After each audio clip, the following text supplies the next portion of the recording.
Hello friends, ఈరోజు మా wife అయితే నేను అడిగేసాను అనేసి దోశలోకి అయితే టమాటో చట్నీ అయితే చేస్తూ ఉంది ఫ్రెండ్స్. టమాటో చట్నీ ఎలా చేయాలో మీకు కూడా చూపిస్తుంది, చూసేసేయండి. మరి ఒకసారి మీరు కూడా ఎప్పుడైనా దోశలోకి కాలే అన్నంలోకి టైం లేకపోతే తొందరగా కర్రీ ఏదైనా చేసుకోవాలనుకుంటే టమాటో చట్నీ చేసుకోండి బాయ్, చాలా టేస్టీగా ఉంటుంది.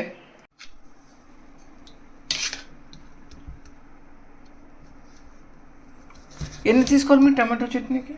టమాటాలు 5 టమాటాలు తీసుకోవాలా? ఓకే. మా వైఫ్ కొన్ని శనగలు కూడా వేస్తూ ఉంది టమాటో చట్నీలోకి, టేస్ట్ వస్తుంది అనేసి.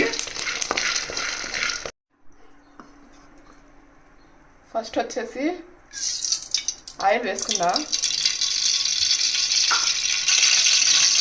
తర్వాత జీలకర్ర వేసుకుందా,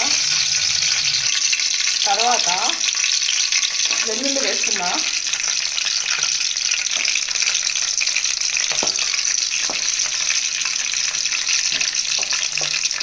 నెక్స్ట్ వచ్చేసి ఆనియన్స్,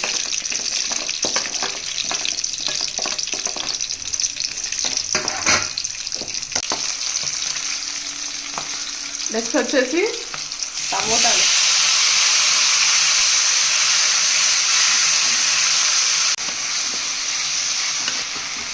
బెంగళూరులో ఉండే బ్యాచిలర్స్ రూమ్లో ఉండే వాళ్ళు మనకి ఆఫీస్ నుంచి వచ్చిన తర్వాత ఈజీగా తొందరగా కర్రీ చేసుకోవాలనుకుంటే మంచి టేస్టీగా ఉండేది టమాటో చట్నీ చేసుకోండి బాయ్. కొద్దిగా పసుపు వేసుకోండి,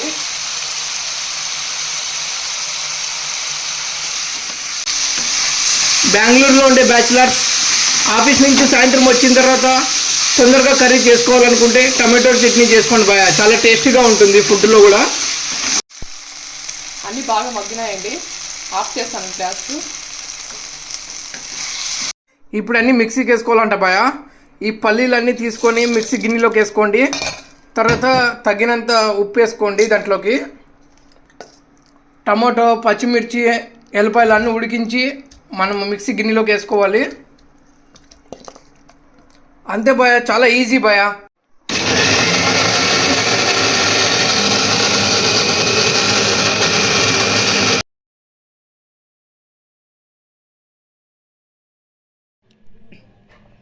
అంతేనండి, లాస్ట్ అండ్ ఫైనల్గా పోపు పెట్టేసుకుందాం.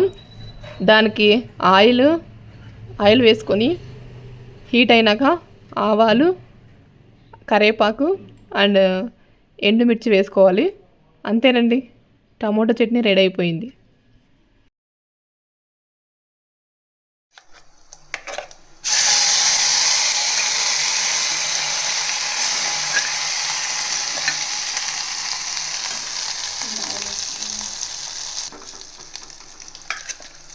చూపిద్దాం.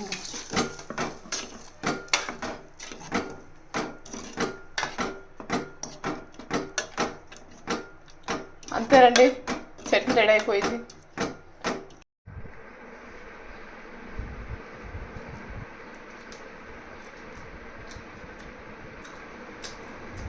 ఈ టమాటో చట్నీ దోశలో తినండి బాయ, చాలా టేస్టీగా ఉంది.